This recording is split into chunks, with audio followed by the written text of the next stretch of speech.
Hey everybody, welcome. Thanks for coming in. I don't know, had no idea this was on Zoom. This is the first time I've done a Facebook Live paid event thingy, so this is working out well, which is great. So say g'day if you can, unmute yourself or pop your video on if you want to. Kate, amazing. Great to see you here. Thank you so much. Hey, Angela, I can see the top of your head there with your painting in the background. Joanne is joining us. Hello. Hey, Jo, how are you? I'm really good, thanks, Lisa. I'm all organised, got my lippy on, got good. my perfume on. Beautiful. All right, amazing. Excellent. So 1, 2, 3. I think there's a couple more people joining us today, but we will get started because I said 3 o'clock. So here we are. You're not in video mode today, Kate. Understand that was a huge weekend. So thank you so much for being here. Yep, Sunday afternoon. Look, I hope you got some comfy clothes on. Hope you got like a nice cup of sparkling mineral water or a cup of tea, something to nurture you to get you through the next couple of hours, because this is really exciting. I might just mute everybody if that's okay.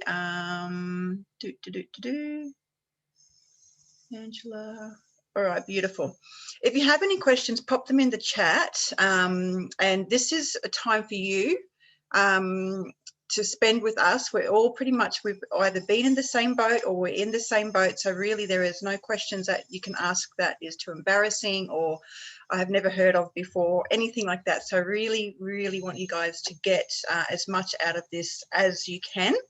And I will be asking you shortly, just for your own self, if you've got a notepad and a pen there, what do you want out of today? But I think first, to get us started, I'll do a little intro and then we'll do a little 3-minute meditation. And this is the meditation that helped me to turn my life around. And it's because I was 100% identifying with the thoughts in my head and they were running me. So I kind of realized, I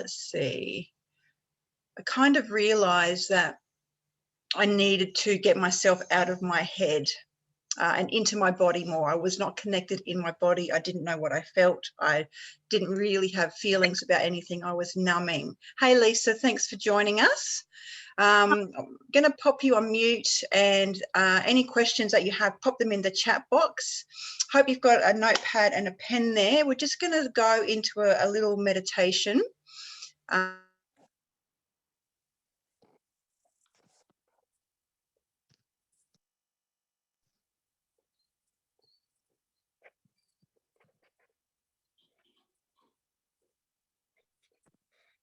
Let's see, was I muted then? I don't know. Did I mute myself? All right.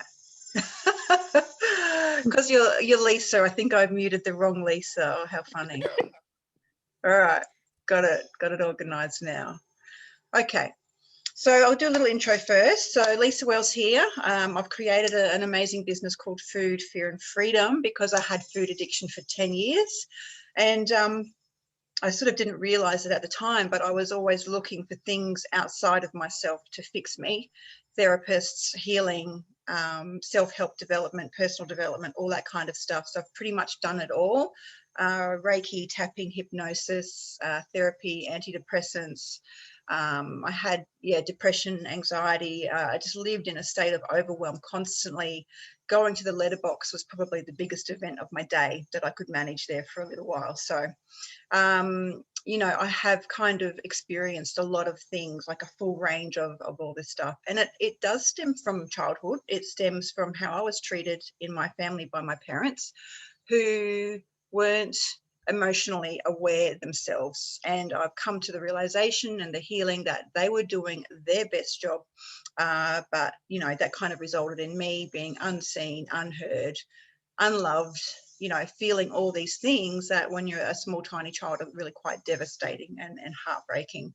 So I have worked myself back to me. And I'm just much stronger for it, stronger mentally, and stronger internally. And that's the two that we want to build up to get you back in control of your eating habits instead of having them control you. So get you back in control mentally and internally. They're the two big things. If you want to write that down for yourself, that's where we want to go to. So I'll just set my timer, and I want us to do a little meditation now. So I want you to get comfy. If you can, have your feet on the floor. If not, that's fine. Just really be wherever you are that is comfortable. If you can close your eyes, that would be amazing. We're going to take some deep breaths in. All right. Now, I think I've got everybody on mute by the looks. Okay, cool. Oh, Charlotte's here now. Beautiful. All right, so Charlotte's just joining us. So get comfortable in your seat. Hi, Charlotte. Thanks for joining us. I've just done a bit of an intro. You know a lot about my story anyway. So we're going to just do a meditation. So I want you to get comfortable. Take some deep breaths in, filling up your lungs, which are on the side of your body, sort of around your rib cage area. So feel as you breathe in, feel that part of your body expanding. And then as you exhale, I just want you to sit in your chair and relax your muscles. And take 3 deep breaths. So breathing in through the nose and out through the mouth. I really feel when I'm breathing out through the mouth that I am letting go of stuff. I'm letting go of any thoughts, anything that I'm attaching to. So keep breathing. And then what I would like you to do is I want you to focus where you can feel your feet. Whatever if they're touching the floor or they're touching the couch or they're touching the bed, whatever it is, just feel that surface area of where your feet is connecting with the floor. So just breathe, take your focus down to where you can feel your feet touching the floor.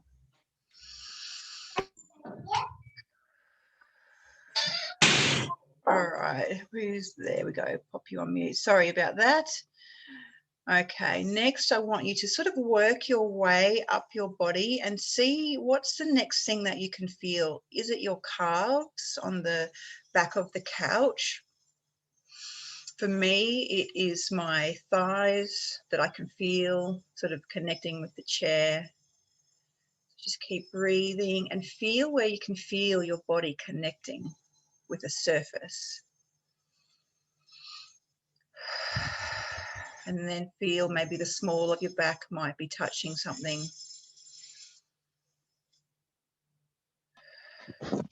Work your way up. All right.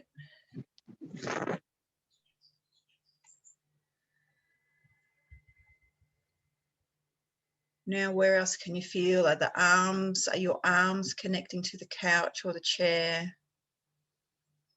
And perhaps your upper back might be touching something. So just take a moment to really connect with yourself in your body.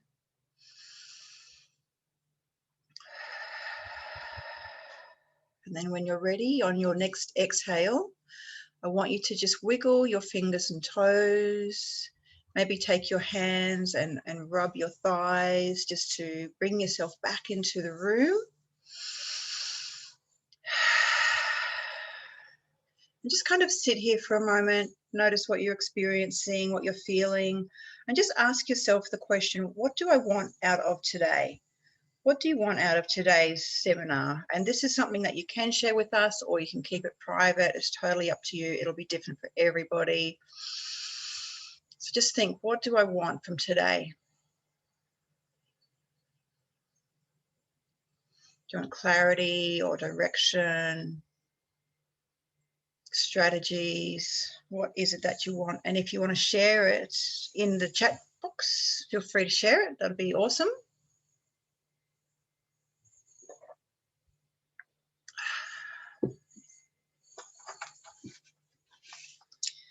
So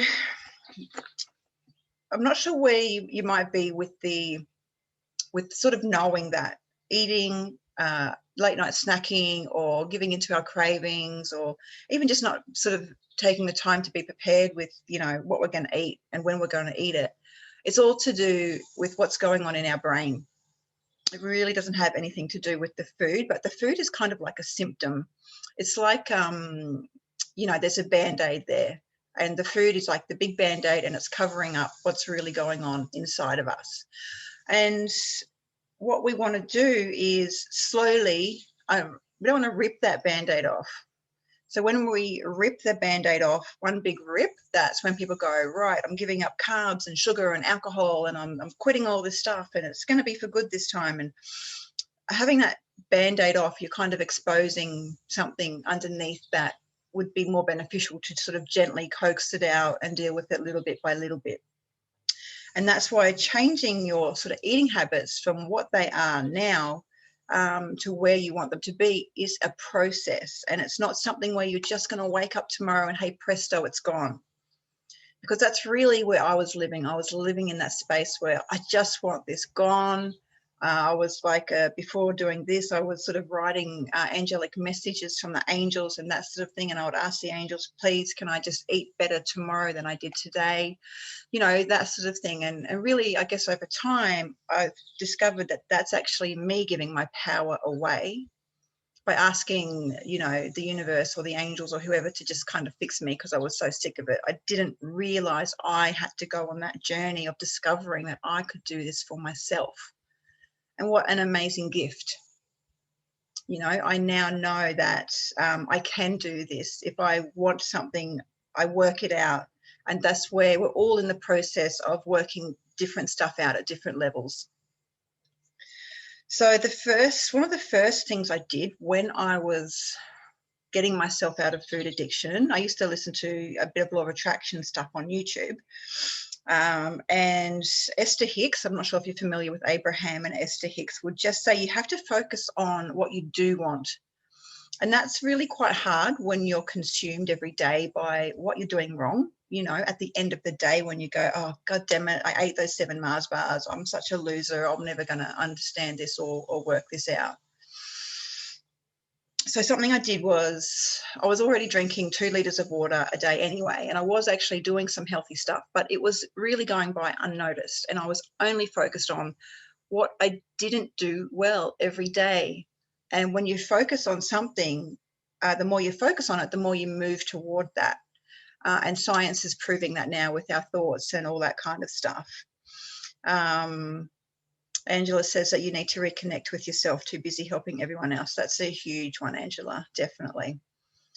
And that's all part of the brain's mechanism of safety and keeping us safe, because when we're busy helping other people, sure, it feels good, but also we're not looking within ourselves at what we really need and giving ourselves what we really need.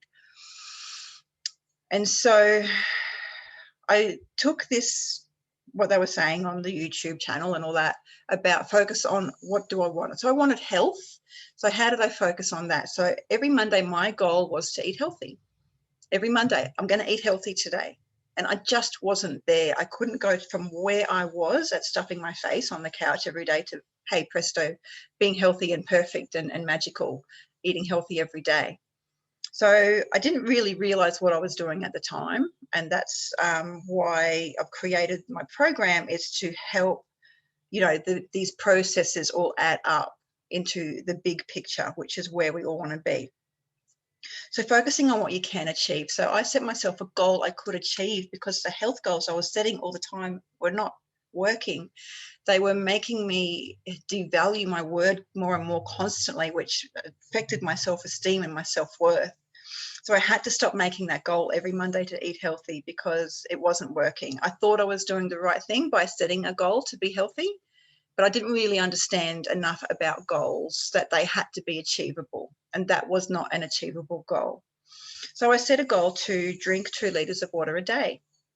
And I got a big green thing, and I still fill it up every day. It's part of my morning ritual. After I have my cup of green tea out of my beautiful intrinsic travel mug that I love, I fill up my 2 litres of water a day. And, you know, I just drink it throughout the day. So while I was in training, which is what I was. I was learning, I was in training, retraining my brain and reconditioning my mind. So we're in training.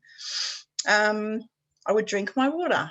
And at the end of the day, and that day when I ate those 7 Mars bars, I had to divert my thinking to the water because I was training myself to look at what I was doing well. So by thinking about those 7 Mars bars and going, oh my God, you idiot, I can't believe you did it. I was working in a place where they were on my desk. It was a place, there was lots of chocolates and everything. And yeah, so I just ate them. And I had to train myself to, it's a positive reinforcement thing that they sort of teach us to do with kids.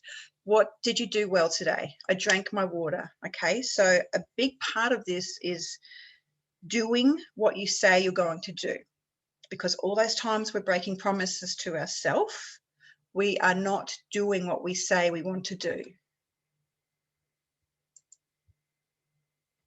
Okay, got Gail joining as well. Hey Gail, good to see you. Thanks for joining us. I can see you on mute, so thank you. I've had my eyes closed so much I didn't realise you were in the waiting room. Sorry. Okay, but this is being recorded and everyone gets to keep the recording of this as well. So I'm just talking about focusing on what we can achieve, because so often we only focus on what we're not doing well. So we need to train our brain to focus on what we're doing well. So if you want to set a goal for yourself, you know, just for 1 week, just to see how you go. So set a goal. It has to be achievable. And I was working with a lovely lady and she said, yeah, but I feel like I'm cheating because I'm already doing it. It's like, well, it's not cheating. It's that you're already doing it, but you are not giving yourself the value that you deserve for it. You know, you're not giving yourself the acknowledgement for yourself for the good things that you are already doing. So you can make it a bit of a stretch if you want, a goal that's a little bit of a stretch, but I would recommend it's something that's easy and that you're already doing. So maybe it is to have like a cup of green tea in the morning, or to have however much water. And so, yes, so I'm drinking 2 litres of water, but if you're not there, don't set that goal for 2 litres, set it for 1 litre, or set it for something that's achievable, and then you can work on it and expand on it from there. So if anybody wants to pop in the chat about what goal they want to achieve, and then maybe I can sort of help if you need any coaching sort of through that, just to make sure it's achievable and doable, and something that you can actually start building up your self-worth, because you're saying you're doing something and you're achieving it. So this is a big part of your training to become healthier. So focus on what you can achieve. It is so important. And so just pop in the comments whenever if you want, and we can go through that. The next step in creating long-term sustainable healthy habits. So no carbs at lunch for Gail. All right, beautiful. So Gail, how achievable is that for you? How doable is that for you? Let me, can you unmute yourself? I've been working on it for a week now, and it's not the easiest thing in the world to do, but having thought my way through it, it's easy. I've just got to get it in my head and do it, if that makes sense. It does, because remembering that we're doing this is a huge part of success as well. Because if you think, okay, I speak to a lot of people that struggle with drinking water, and it's because they kind of forget, you know, they forget that they want to do this. And so it's like, how do you set yourself up for success here? What reminders do you need to put in place? So your goal, it says no carbs at lunchtime. And is this for 30 days? Is this for 7 days? How long is this goal going to be for?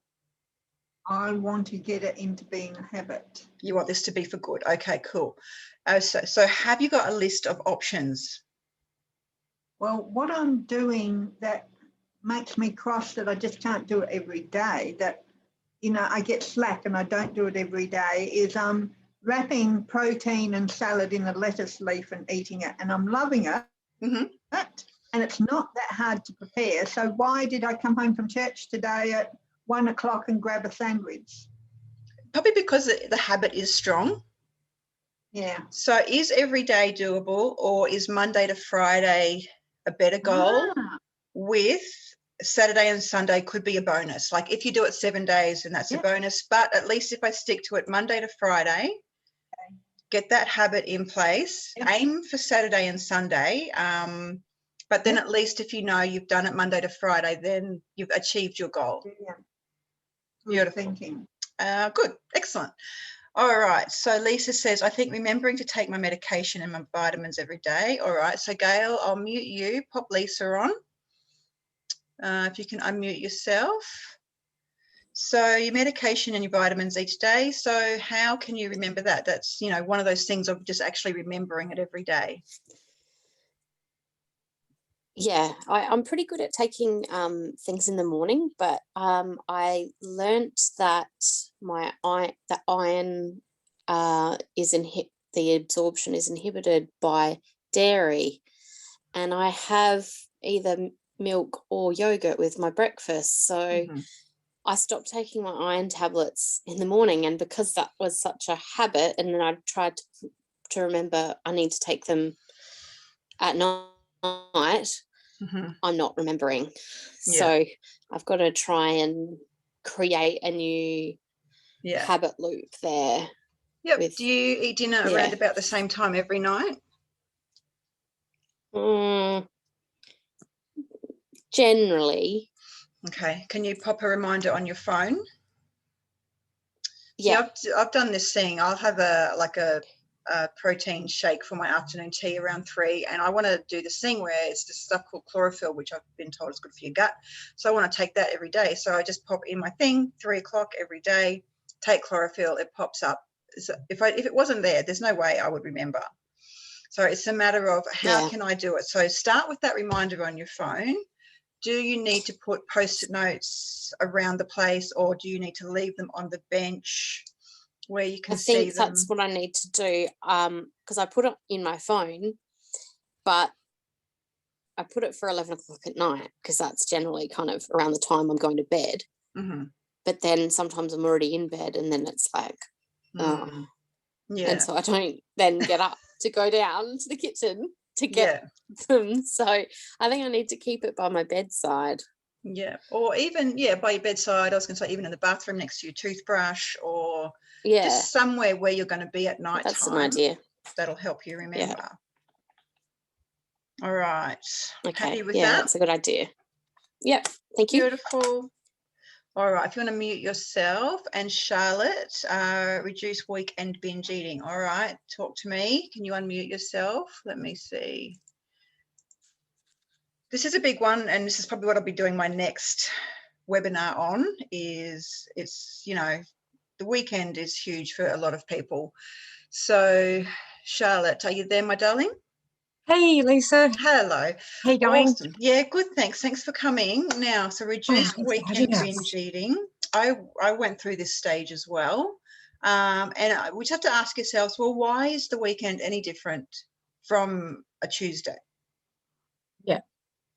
Yeah, I don't know. I think it's because we eat pretty well during the week, but when it gets to the weekend, it's like you do your weekend shop and you're like, oh, it's the weekend. Let's, you know, but with something that would really like reduce, because you never feel good after it, like, you know what I mean? Like after you eat crap.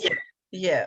And so something I think that helps is planning. What am I going to eat? And I think I found lunches were the hardest, because that was always the pies, and my husband's a big bakery person, and, you know, the weekend meant pies and pastries and all that to him. So for me, I'm like, okay, what do I want?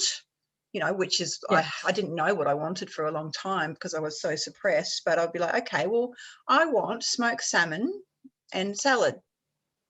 So for a while, that's what eased me in. So I loved it. I didn't eat it very often just because, I don't know, I just didn't buy it a lot. But it's just something that's a little treat that was delicious and healthy.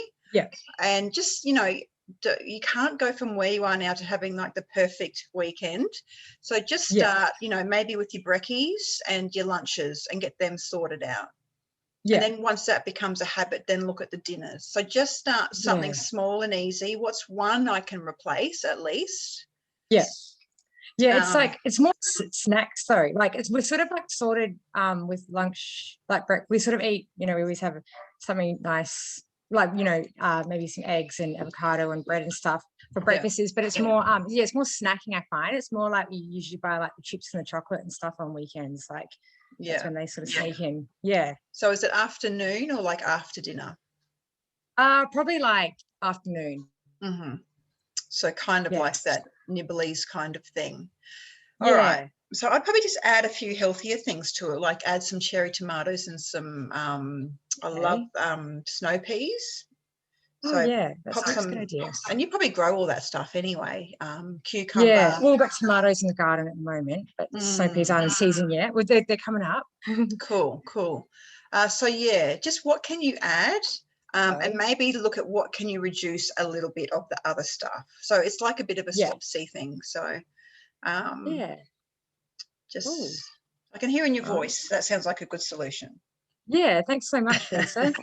Absolute pleasure. All right, if you want to mute yourself, I can't see any more thingies there. All right, cool. So the next one we want to work on is just we want to change the habit. So this is just another process. So our first process is doing something that we can actually achieve. And then we want to add to that. It's called a pattern interrupt. So this is a neuro-linguistic programming technique. It's called a pattern interrupt. So what I said to myself is, because my trigger time was always after lunch, I was working in a retail shop in Harndorf. It was right up near the IGA. And for me I worked on my own. If I wanted to go to get some chocolate from the shops, I would have to bring the mannequins in, lock the door, go to the shop, come back, unlock the shop, put the mannequins back out, blah, blah, blah, all that sort of stuff. So it was a bit of a rigmarole, but I was up for it because I was desperate for that chocolate. So I said to myself, okay, for 30 days, I'm just going to have an apple first. So what this does is a couple of things. Using that language, I'm just going to have an apple first. I'm not saying no to myself. The brain doesn't want that. The brain wants to keep the pattern and the behavior going because it's easy and it gets a certain amount of pleasure out of it. So I'm just saying, look, I am just going to have an apple first. And the second thing I did with this is I made it into a ritual. So everything we're doing with food, it's a ritual. So, you know, the marketing of these chocolate companies and the snack companies, they're genius, honestly, because they know how to get to us. It's the crinkle of the packaging, it's the colors, it's the textures, it's all that stuff. So I wanted to make having this apple into a ritual, something for me, because that's why we're reaching for those snacks anyway. It's because we want something from it. So I love a cold, crunchy Adelaide Hills Lobethal apple. So delicious. And so I'd go to the Harndorf fruit barn and I would buy 5 apples. That's, you know, 5 days worth of apples for me. And I would have an apple first.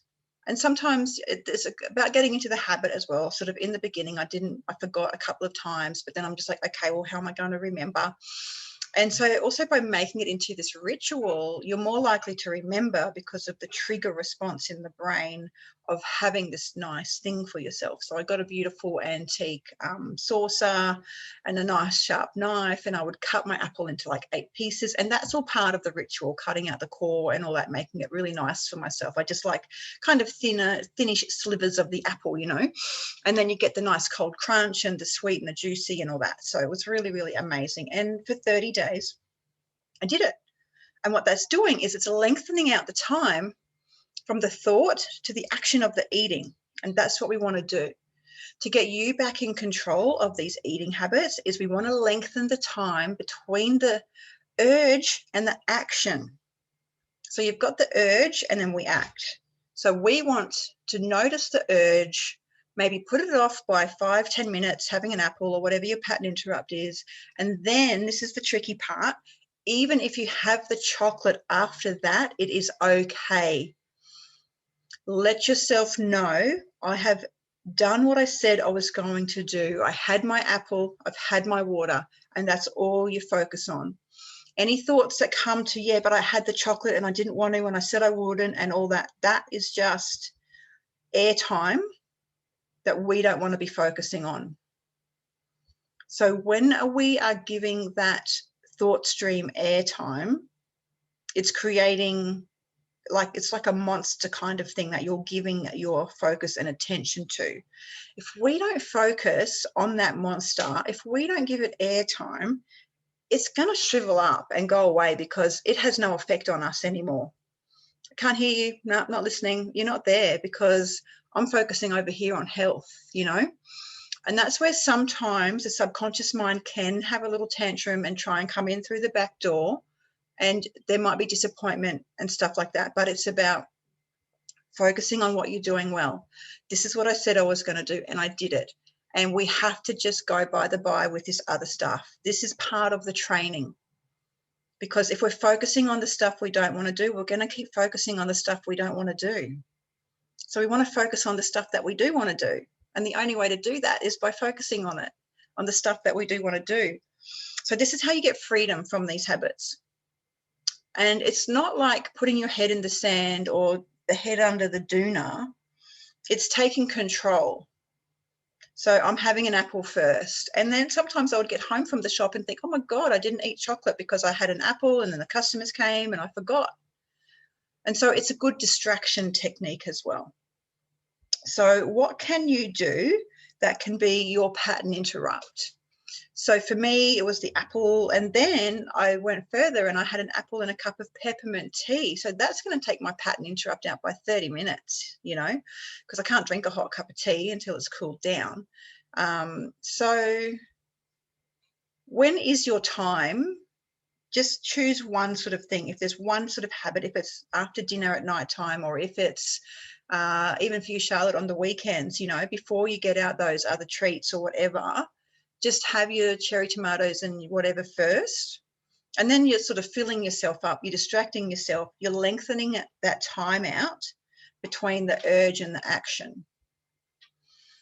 All right.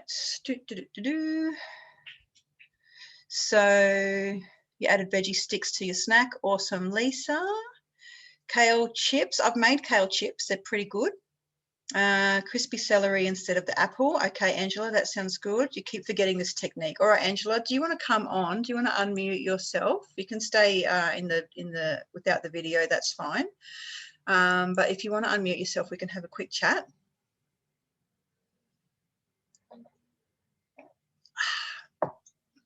Hi. Hey, Angela. Okay, so Hi, Lisa. You think you'll do some celery instead of the apple? Yeah, I tried the pear, but I've noticed that because I'm a diabetic, I have to really be very careful with my choices.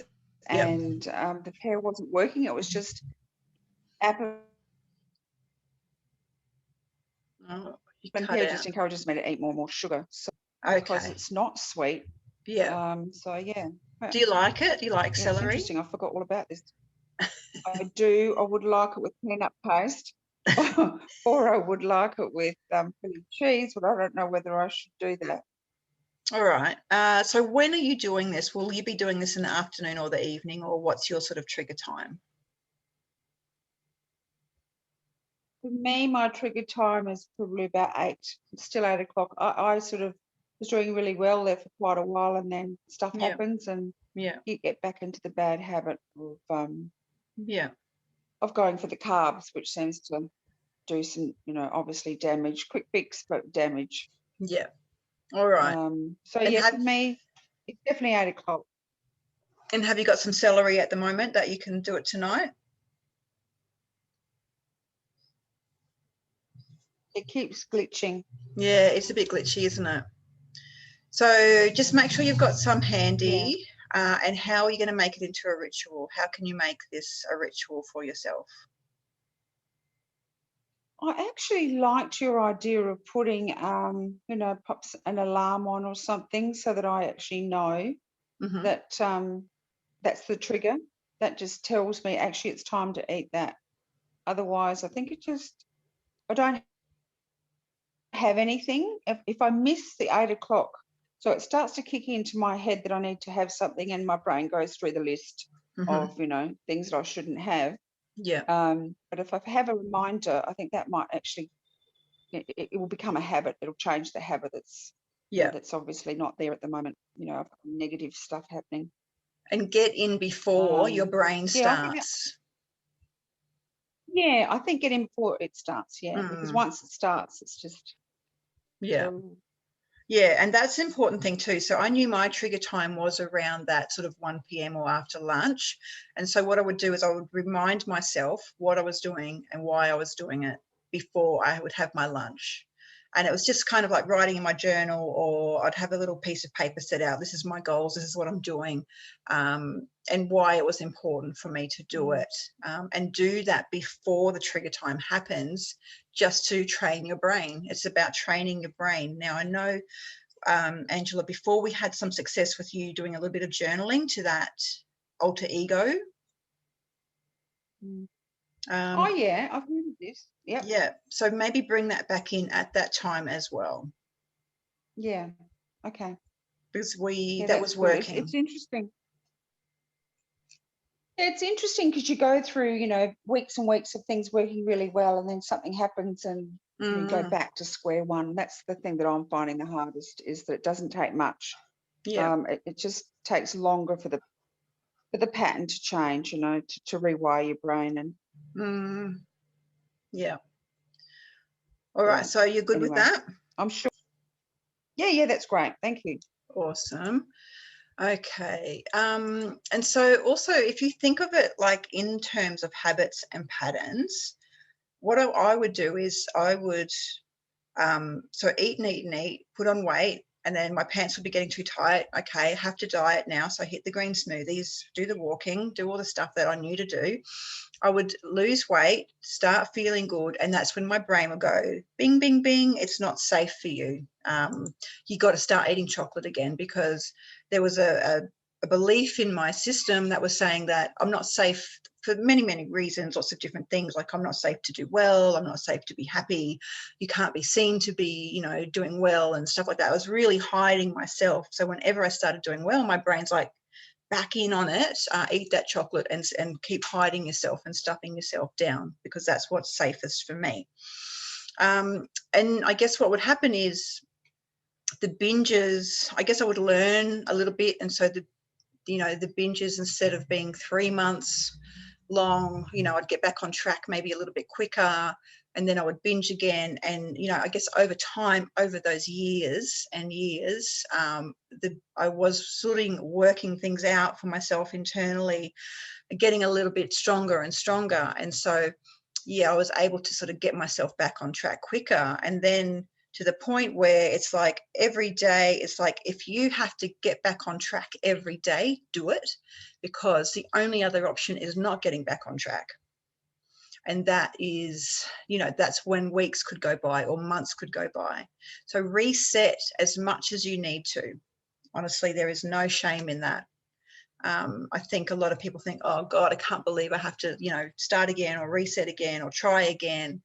But the only other option is to not try again. So you have to try again, and it's okay. It is okay. You just keep going until something clicks in the brain, and you never give up on yourself. And that is the main thing. I never gave up on myself. So if everyone's happy with their pattern interrupt, go on to the next one, which is the flexibility to get back on track quicker. So that ties in quite well with what I was just saying. So a slip up can, have the potential to derail us for months. And it's until you kind of get sick of yourself again, you get sick of the behavior, you get sick of feeling like crap, that you think, oh, okay, better get on the bandwagon again and do all that kind of stuff. So to get back on track the same day or the next day, which is what we really want, we have to just accept it happened. Okay, what does it mean? And what are you making it mean about you as well? I used to make it mean that I was a loser and a failure, and that I was never going to get it. I was never going to be free of this, So I had to start making it mean that I'm still learning. I'm still in a place of learning. The brain is such a complicated issue. My childhood had so many complex emotions that I hadn't dealt with. I was still learning. I just hadn't learned enough of what I needed to know yet. So be easy on yourself. Like if you see a baby learning to walk and they fall over, you don't say, well, that's a stupid kid. You just love it and guide it. So do that to yourself. If you find that there was a slip up or a snackcident, love yourself anyway, because the only other choice is that you're not loving yourself. So just you can do some inquiry work here, like what do I need? Like, why did that happen? Was I unprepared with my healthy snack? Was I tired? Was it just the habit just overtook me? Like I was just unprepared, and it just, you know, sometimes I was in this job where I was driving around to lots of shopping centres to check on the employees and the staff, and I was doing really well with my eating, and because I'm in and out of shopping centres, a lot of chocolate lives in those supermarkets where I had to go. And I'd had my lunch and I went in to check on this person, and on the way out I found myself grabbing a chocolate bar, going to the self-service checkout, ping, through I went, bought it, stuffed it, ate it. I thought, shit, how did that happen? Like, it wasn't planned, because, you know, a lot of the times we plan when we're going to have our little breakouts, but it was just, that was like, whoa, okay, we'll just kind of notice that that happened. And that's like the subconscious mind wanting to have its way, sneaking in through the back door. Don't beat myself up, because it was a snack accident and it happened, and I can move forward from here and make a better choice for myself for my next meal. So it's really, how does everyone feel about that? Is that something that you could start putting into practice? Anybody want to ask about that or have a chat? Just put a me or whatever in the chat, and we can unmute you and talk about that a little bit more. Because all these things are a new way of thinking, of learning, of being. Lisa, let me unmute you. All right, and Joe, I can do you next. Okay, you there, Lisa? Yep. Cool. What do you think about that? Yeah, that's fine. It gels with me. Cool. I'm sort of in the place of coming from self-love, and, you know, so I understand that, you know. Nice. Being compassionate to myself. So yeah, beautiful. And yeah. It can only help you move forward by understanding what happened, instead of either just not acknowledging that it happened and just beating yourself up and trying to shove it under the rug. But if you go, I did it, like I was the only one that did that, it'll help you to take responsibility and move forward, instead of pretending it didn't happen or wishing it didn't happen. We have to take responsibility and accept it happened. Yeah, and I like the thought of just sort of coming at it at an angle of curiosity. Yeah, that's good, because you don't know what you're going to find in a way that's enlightening. You know, you could get an incredibly huge light bulb moment and a learning from it, which you wouldn't be getting if you're not admitting that it happened. That's right. Yeah. Beautiful. All right, thanks for that, Lisa. Let's see, Joe, let me go to you, and if you can unmute yourself. Hi. Hey. Hi, Lisa. I had that same sort of situation happening with me last week. I went to the specialist to have a check mammogram because I'd had breast cancer, and I was on this is my 6th year. Wow. And it was all fantastic. I passed and had the mammogram, and everything was fine. And then I got back into the car and I thought, oh gosh, I'm going to be late for lunch. What's in the car that I can eat? And I mean, it's only from Burnside Hospital to Belair, but my first reaction was, what is there in the car? And I remember that I had these protein bars that are meant to be high protein, low sugar, low carbs, all the rest of the stuff. And oh my God, I ate it in the car. It was like a Mars bar. It was so fantastic. And then I looked at it after I'd eaten the whole thing. I looked at it and it had 200 147 calories in this one bar. And I thought, you've got to be kidding. You know, I've just eaten a fifth of my food intake. And I just thought, I mean, I was, in my mind, I know I was congratulating myself that the cancer hadn't come back. But at the same time, I was cutting off my nose to spite my face, because there I was holding into this wretched chocolate and caramel thing. Yeah. It was terrible. It was. So I sympathise with you completely. I didn't know I had that in me, but I was so weak. Well, yeah, you can't look at yourself like that. It's just, it happened. It was an accident, right? Yes. So if it's not something that you want to continue eating, turf them out and just like have a more suitable option on you, I guess, every day when you go out. Just what can you prepare to take with you? And that's really a sign to lead to that solution.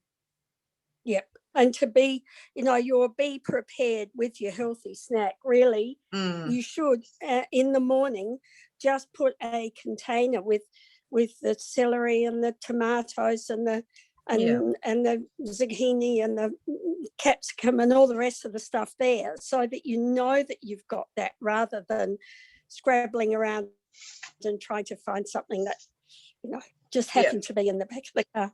And did you let that derail you for the rest of the day, or did you get back on track? Absolutely. No, absolutely. Yeah, cool. All right. So can you see how you can just go, look, I did it. I ate it. I was unprepared. I'm going to move on, sister.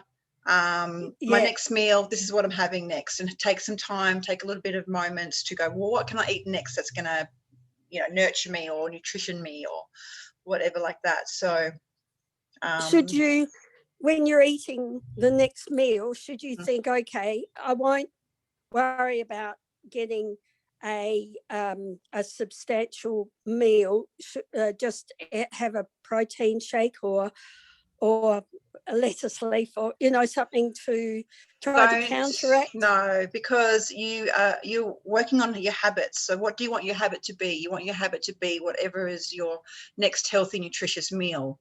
So if your next healthy, nutritious meal is lunchtime, have, you know, a decent lunch. Maybe if you do need to make the portion a bit smaller, if you're not hungry, that's fine. Yeah. Because you've had that thing. But it's all about the habit. So get the habit of having whatever it was you're going to have for lunch anyway. But don't punish yourself or do that thing where you restrict or anything like that. Right. Yeah, cool. Thank you. Absolute pleasure. I'll turn my little thing off, my little hand off now. Oh, thank you. Okay. All right. So Lisa says, you understand the feeling of hunger being an emergency. Sometimes you need to work on. Yep. Excellent. That's it. Don't punish yourself. Yep. Spot on. Don't punish yourself, because that's kind of you thinking what you didn't want to do, and that keeps that focusing going. Okay, so we've covered some good ground here. Just check on how everybody's going. Everybody's still here. Give me a thumbs up. Do you all know how to do those little reactions? Give me a thumbs up if we're all still here. If you need to go to the toilet or anything, that's all good. Gail, thumbs up. Lisa, thumbs up. Angela, oh, this is cool. Awesome. Kate, thank you.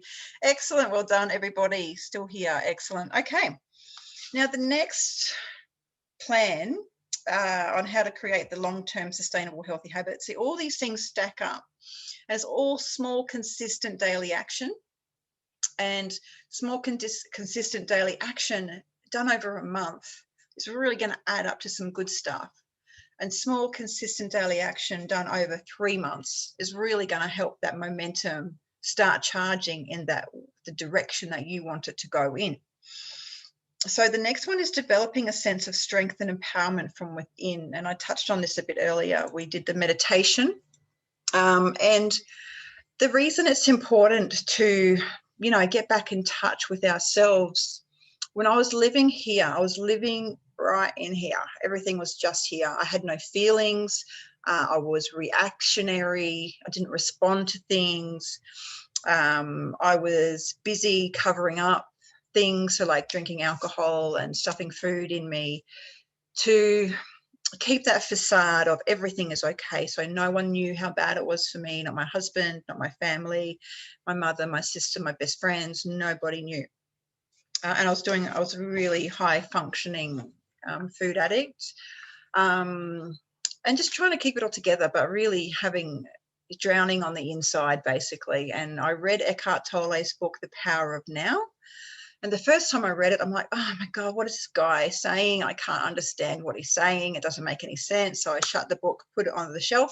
A couple of years later, I got it out again.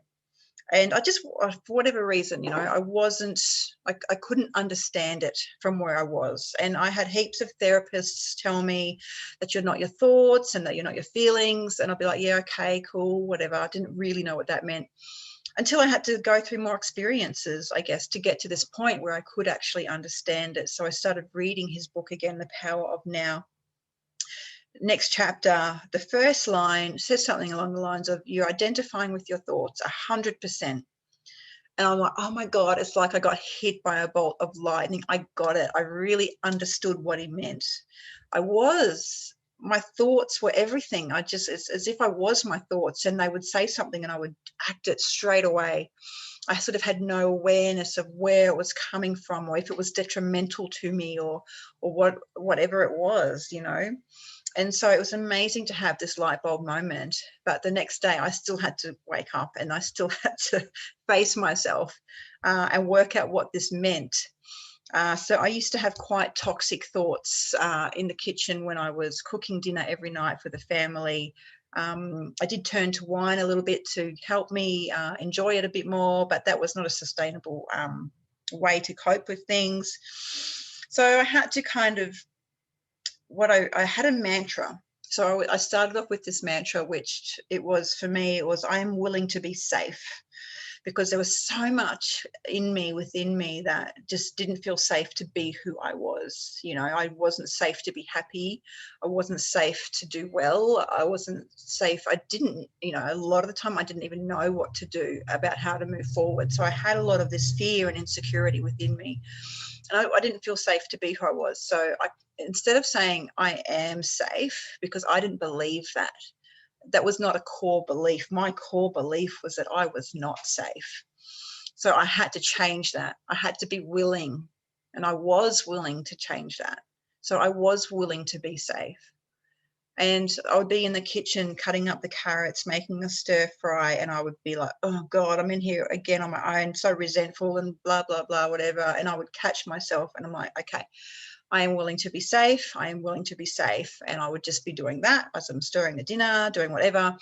And then whatever would go on, and I'd be back to the toxic thoughts again. And then that moment when you catch yourself thinking, that is the golden moment of awareness.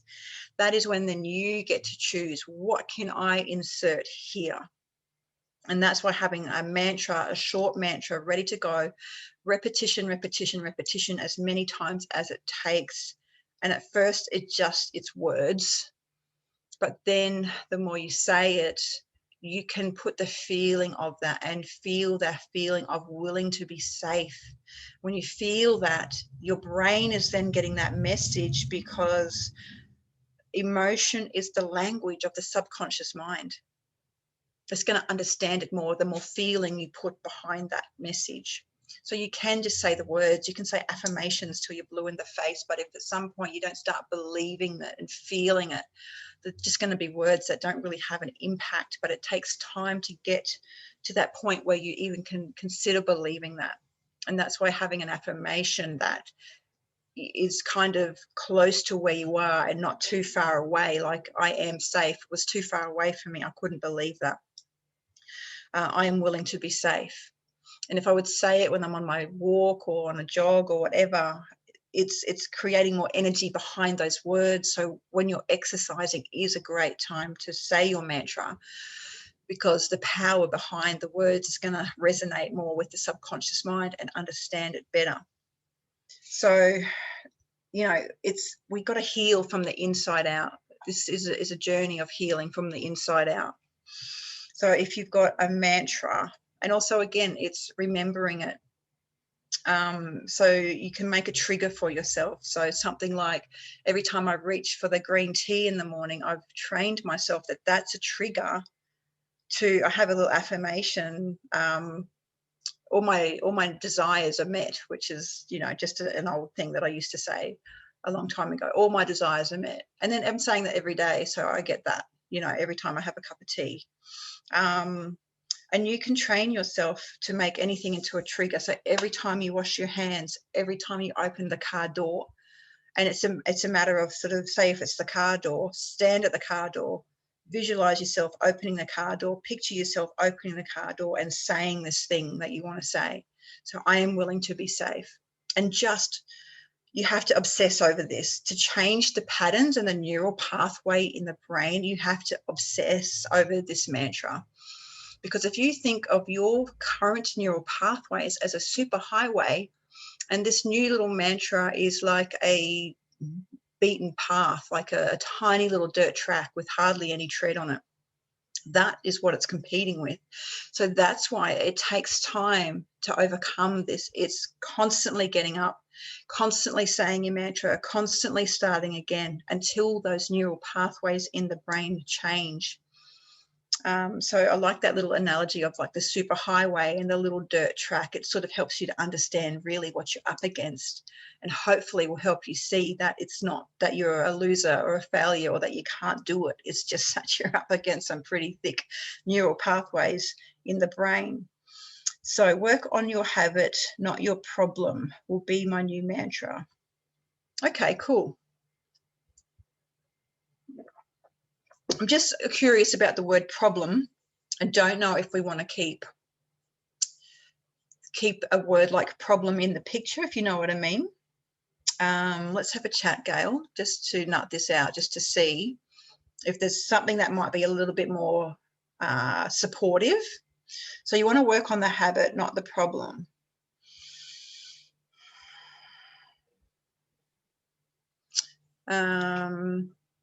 Is there another word we could insert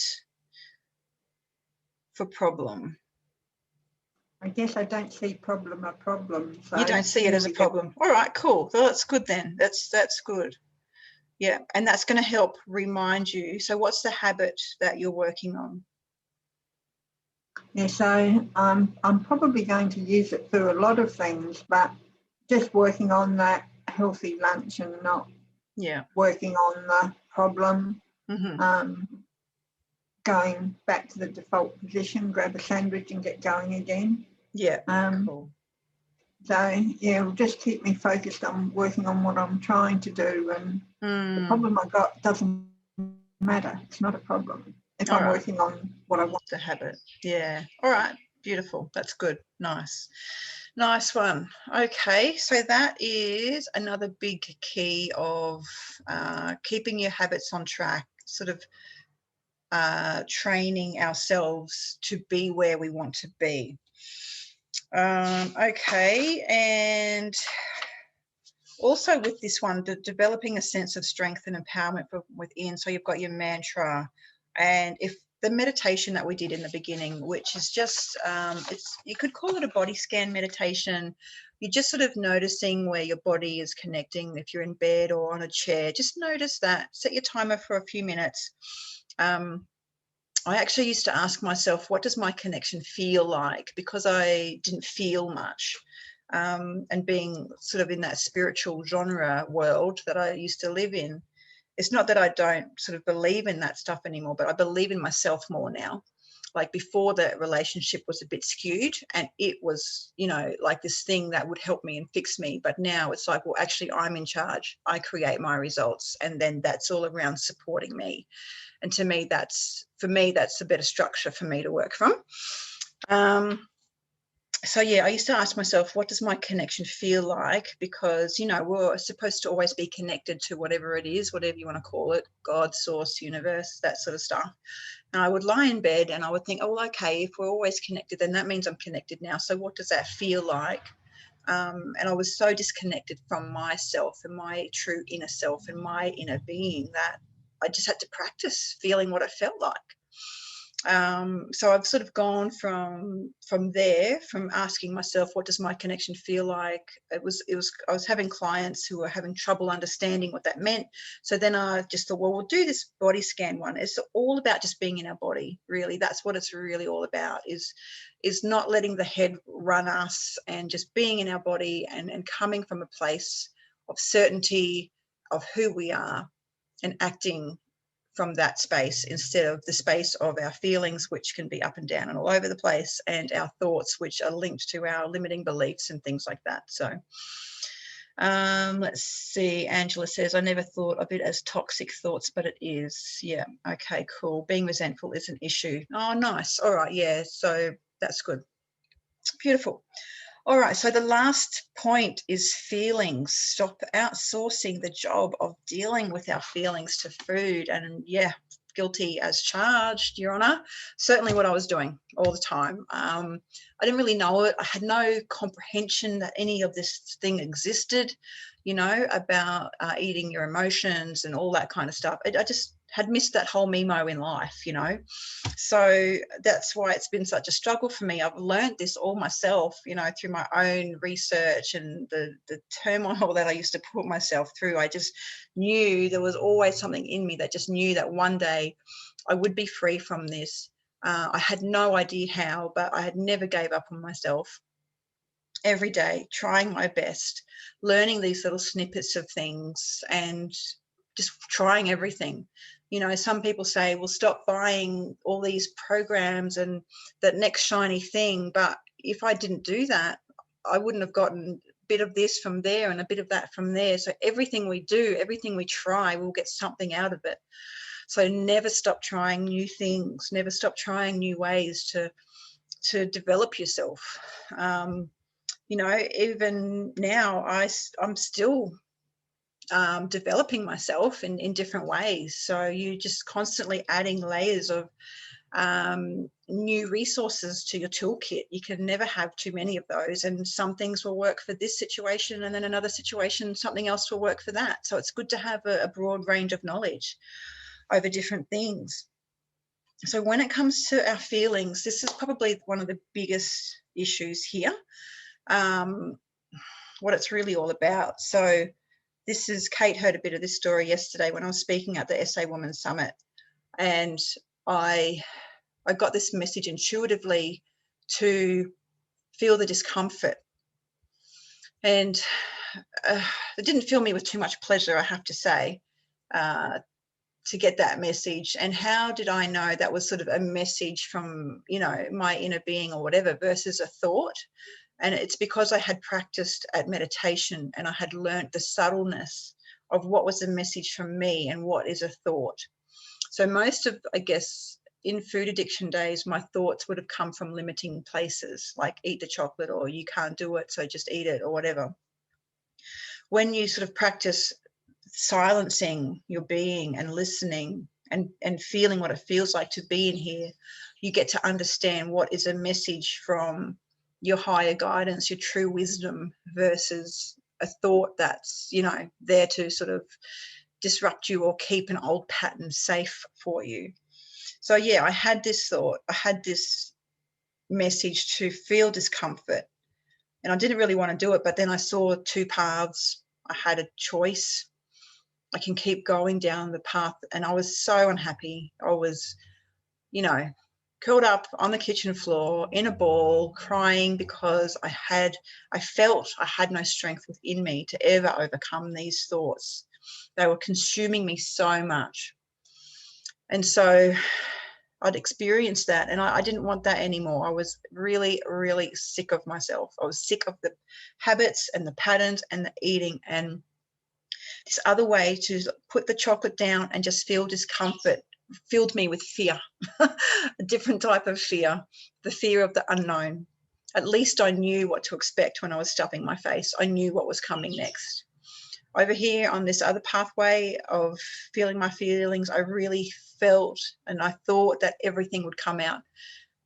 All of my years of everything, you know, sadness, frustration, disappointment, heartbreak, all that, I really felt that that would all come out if I allowed myself to feel my feelings.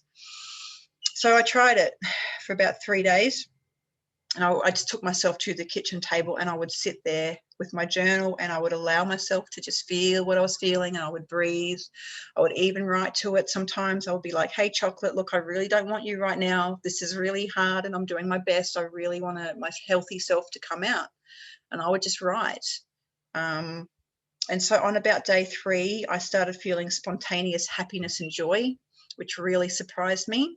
And I realized that was because when you're suppressing your emotions, you suppress across the board.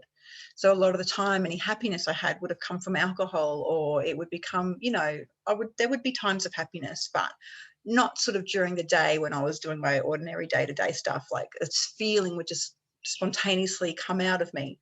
And so that's what happens when we stop suppressing our feelings across the board. And this is a huge process. It's like you really need to find something deep within you to be able to trust that what you're going through will be okay. And it's a matter of sitting there, and you can actually sit there and feel the feeling of wanting that food. Because I know when I had these urges to eat the chocolate, I just didn't want them because I wanted to be healthy and I wanted them to stop, and I didn't want to acknowledge them. But if I can just feel the feeling of wanting it and I don't have to act on it, that's kind of where the gold is. It really is where the gold is. So allow yourself to feel the feeling of wanting it. Nothing bad is going to happen to you. If you have an urge for chocolate or whatever it is, you have an urge, you allow yourself to feel the feeling, even if you put a timer on for 5 minutes. This could be part of your pattern interrupt as well. And allow yourself to feel it. Seek the message from it. What do you really want? Because you don't really want that food. It's just all of the little things in the brain, like the pleasure receptors and the habit. Is a few of these things kind of all stacked up that have been controlling the situation. So by taking control back and going, okay, I recognize it's here. This is awareness. Awareness is huge. I'm going to set my timer. I'm going to sit down. I'm going to breathe. I know I'm going to be okay. And the more you practice this, the better you get at it. Like anything, like going to the gym or eating a lettuce cup, instead of a sandwich. You practice this and you get better at it over time. And I can tell you it's not going to be perfect either. And it's just having to get comfortable with being uncomfortable. Allow yourself to feel discomfort and it will pass. So I was kind of getting the hang of this, and I was one day I was home by myself and I was having this kind of crappy feeling, and then I had awareness. Oh, okay, that's right. I'm having crappy feeling. I'm going to sit down and write and acknowledge it. I had to go to the loo first. Went to the loo. It was only a quick trip. Washed my hands, come back out. I was going to write. And I'm like, the feeling wasn't here anymore. It was gone. And I'm like, oh my God, well, where did it go? I was going to write about you. But because I had acknowledged it, it passed through. So it's kind of how it works. Our emotions, our feelings are just a message. And if we stop stuffing it down, we get the message from it and we can move on from our life. And this is really how you prove to yourself that you can do this. So has anyone tried anything like that before? Have you tried allowing yourself to feel the feeling of wanting it? Does anybody want to say anything?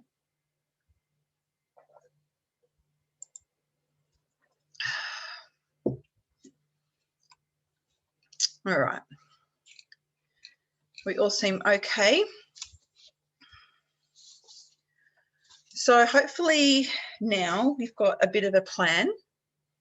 Have a look back from when we started and what you wrote down that you wanted out of today for yourself, and have you got it? I presume you can see me. Sorry, I'm yawning. No, I can't see you, Angela. I can see the top of your head.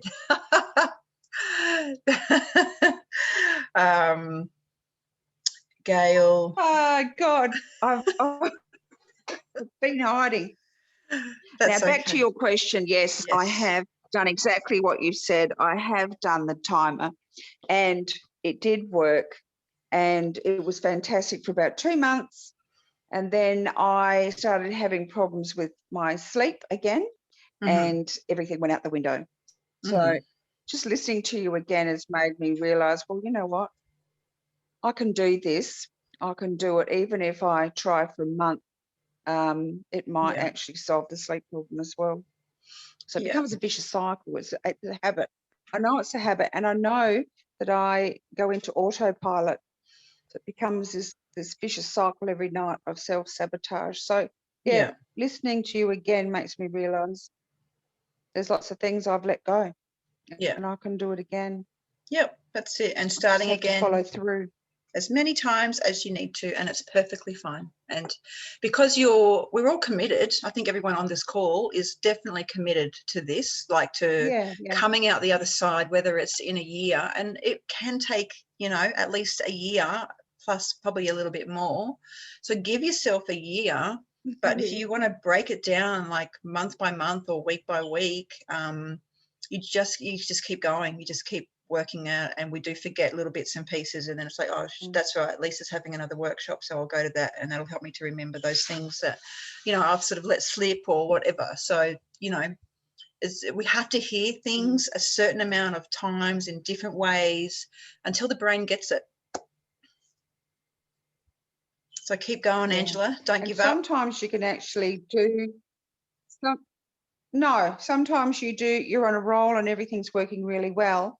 And then, it just falls by the wayside, and you have to start again. You're right. Yeah. Start again. Yep, that's it. That's all it is. Don't make it anything more than that. Beautiful. All right, I'll pop you back on mute, Angela. Nice. Now, Gail, I think we're going to go to you next. So you get frustrated with feelings? I do. I have always tried just to shove them down. So you've actually given me some tips of dealing with it in a different way and a healthier way. So I'm really been writing madly through this conversation. And you will get the recording, so you can listen to it as many times as you want and feel that frustration. Just feel it. I'm frustrated. You know, it's good that you can even say that that's what it is, because, you know, sometimes we don't really know what it is that we're feeling. We just, in the beginning, I would just write, I'm feeling, you know, or crap or yucky or whatever, until you get to learn, you know, what is that for me? Oh, it's frustration. Okay, or just feel the frustration, breathe through it, you know, feeling the frustration and knowing you're going to be okay. Go for a walk, feel the feeling, see if there's a message, you know, give it some time. I guess recently there was a bunch of stuff happening for me, and I had some heaviness, some feelings, tried a few different strategies. So one of them, I'll give myself some time. My first go-to is to, you know, feel the feeling and journal. What can I get out of this? What's the message here for me? And because I don't want to go back to where I was with depression and all that kind of stuff, I will then sort of move into another phase, which is, you know, I've got this, I can do this, I am safe, and I'll go back to my mantras and that kind of thing to reprogram my brain about what I want. And then also this time I did something which was the feeling that I had, I let it know that it was safe and that it was loved. So instead of saying to me that I am safe and I am loved, I would say to that feeling, look, I've given you time to express and feel and be. I've had the safe space for myself, but now it's time to let you know that you are safe and that you are loved, because it's coming, mostly it'll come from a place of fear.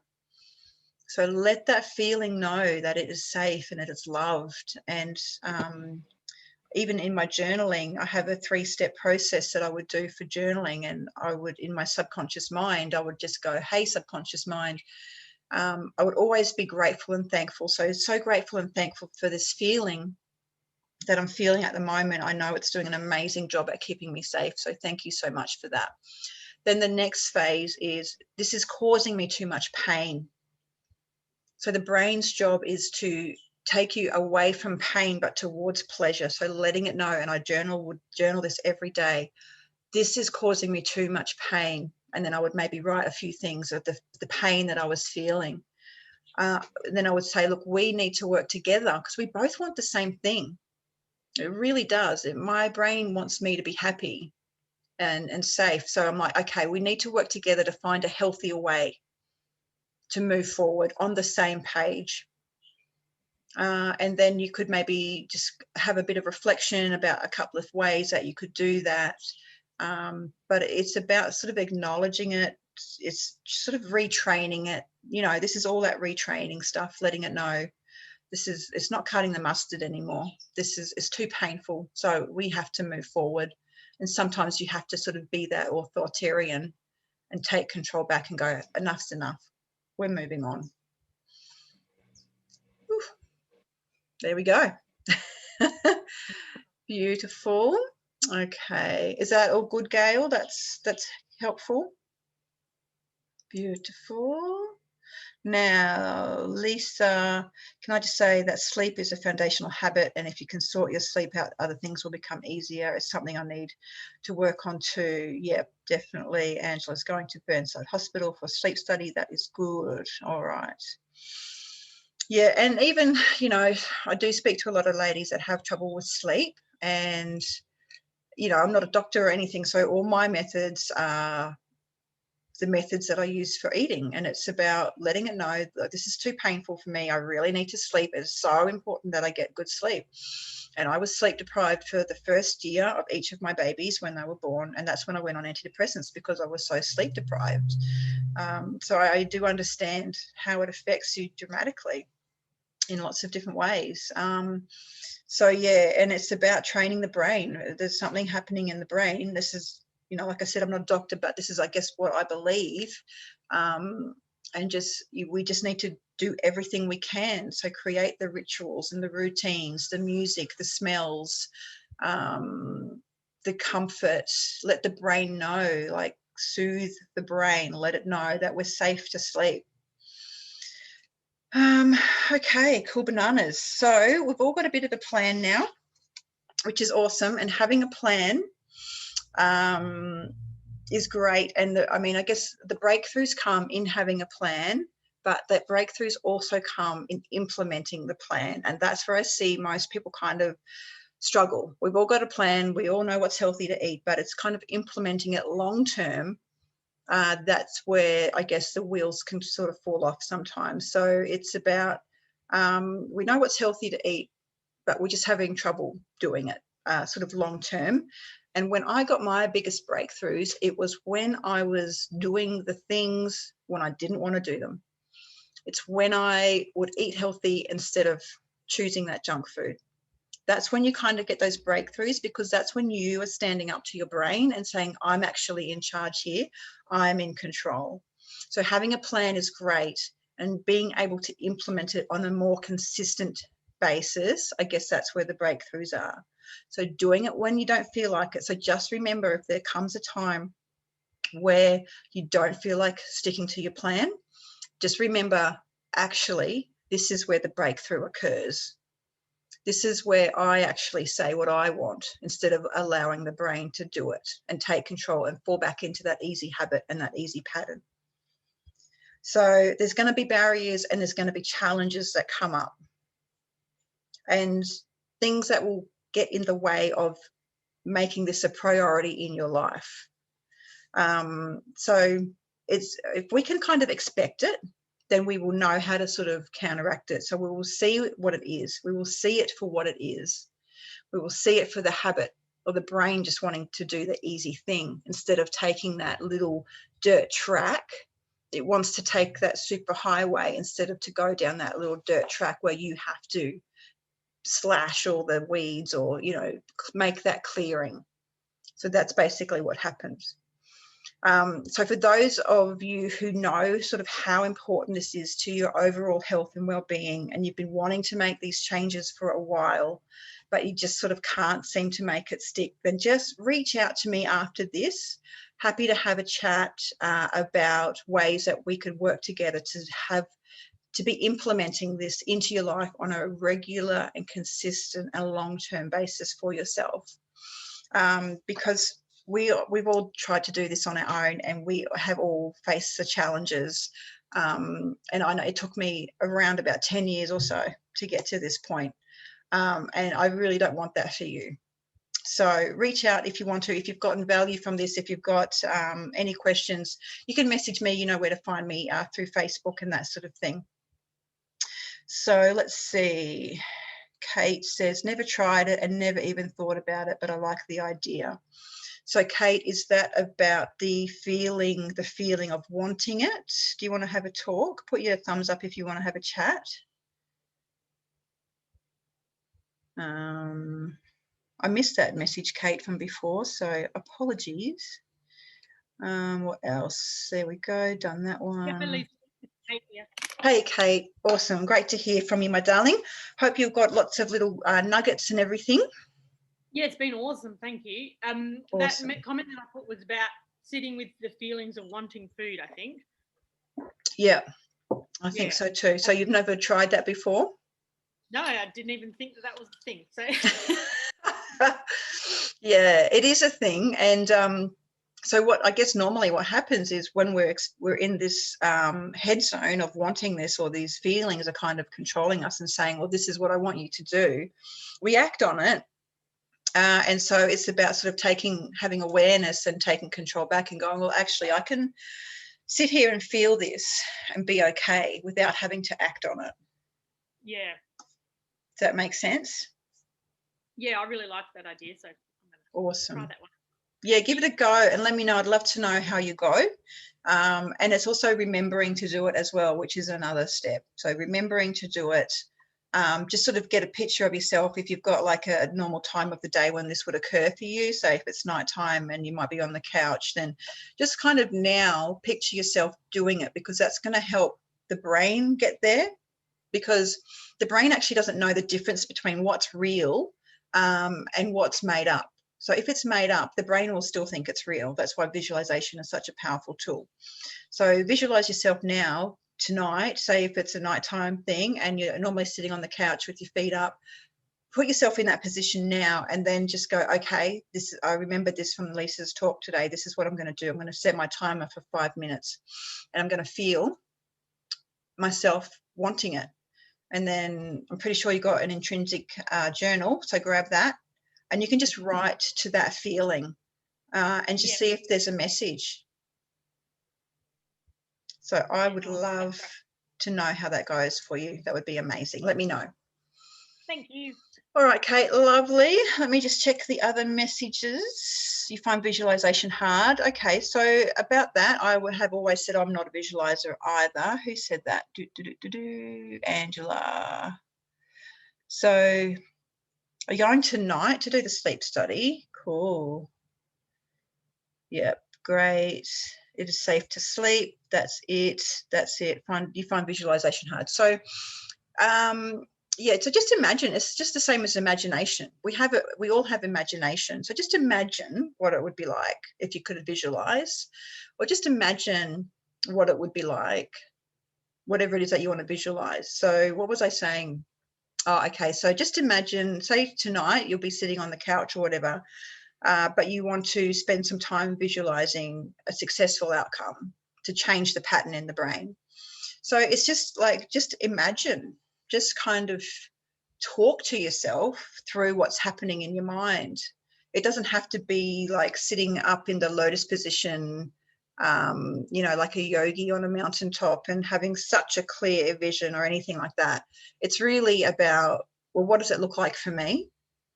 And you can write about it. I'm a big writing person. I'm a huge writing person. So everything, I would just write everything down. But yeah, just use your imagination and just if you don't know, then just ask yourself, well, if I did know, what would it look like? Or if I could just, you know, maybe just imagine it instead. So using this space just to imagine what it could possibly look like for you.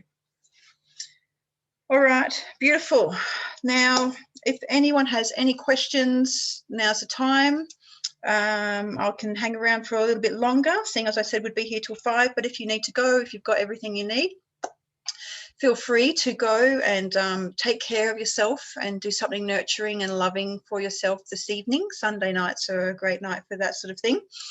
But if you have any questions, pop your thumb up and yeah, we'll chat. So thank you so much for coming along and being on here. And I assume somehow Facebook will get this recording to you. Let me know if you don't and I will work it out. But yeah, really appreciate, I've really enjoyed this chat with everybody and sharing these tips on how to create long-term sustainable healthy habits. So let me know if you want to have a chat or have any questions. Thank you so much, Lisa. That was very helpful. Oh, amazing, Gail. Thank you. Really appreciate that. And let me know in the next few days. Like, don't leave it a month before you reach out or anything. Like, give it 3 days. Let me know what's going well. What do you need a hand with, you know, and just keep going. That's all you need to do. Bye, ladies. Thanks so much, Gail. Bye.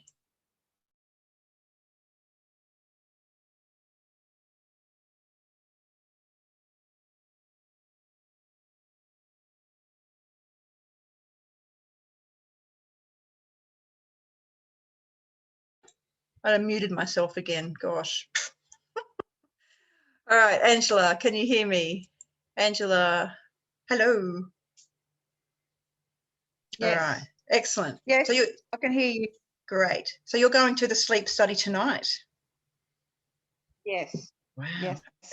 Okay, cool. I've been waiting for 2 months. So yeah, so we'll finally find out what's going on. But I think it's connected to a lot of things you're saying today. You know how I've been working off and on with you for a year? Yeah. Things become clearer, like you said. It could take me, hopefully not 10, hopefully it'll take me this year to get this sorted. Yeah. Yeah, the sleep is definitely behind it, and as you know, it's about Sam being in London and the fear. Fear, I think, is behind it, and that fear is stopping me from sleeping. And yeah, I have to work through that. So also just a tip, something that I Yeah. used to do is I would put all my faith in a solution from the outside. So all the therapists and all the doctors and that sort of thing. So the real healing started for me when I guess you know, they might find something. I'm not saying they're not going to, but just for you sort of personally, you know, I would always want the outside thing to sort of fix me and finally have that solution so I could just move on and go back to normal, whatever that is, you know. But it's just about having that sort of commitment and that dedication to these small, consistent daily actions. And if that's your focus, I feel that everything will fall into place over time, because generally there's not one thing, you know, there's not one magic pill that's going to fix us or make it better. We don't need fixing. But I know you've struggled with this for a long time.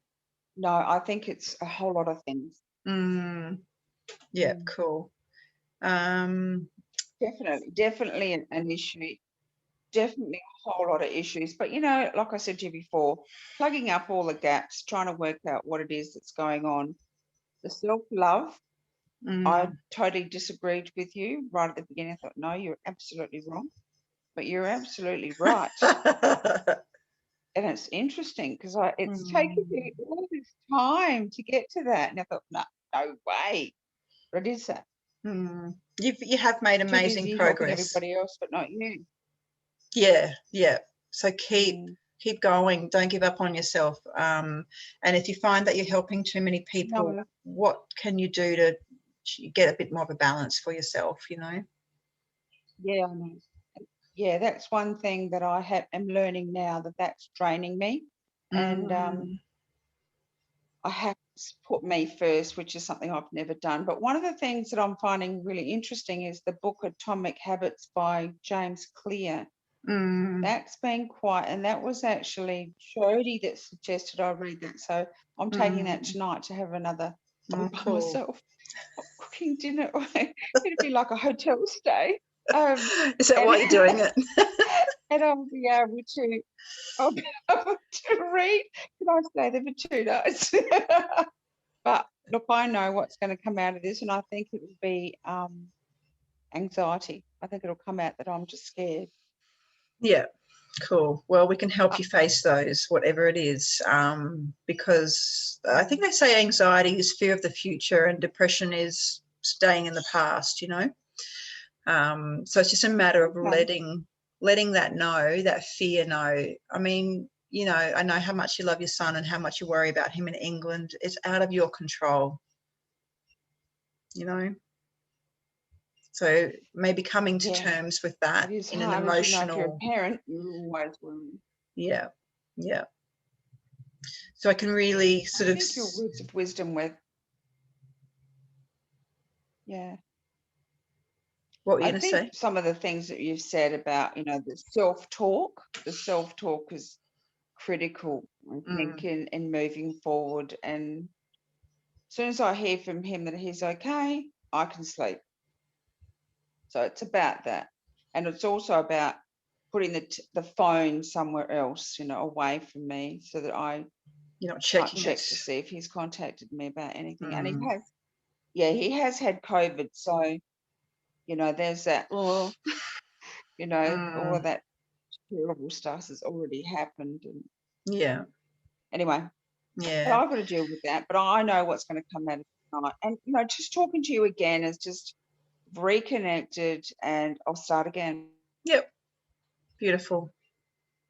Reach out if you need Start anything. again. Yep. Start again.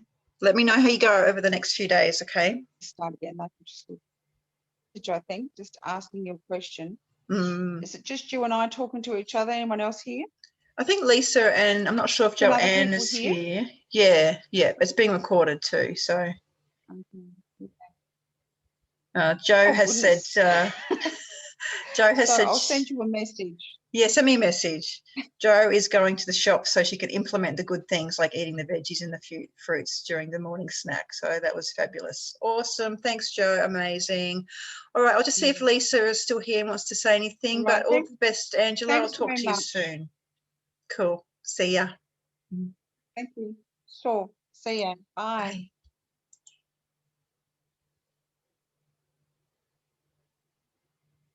Bye. All right, Lisa, how you going? Did you want to say anything?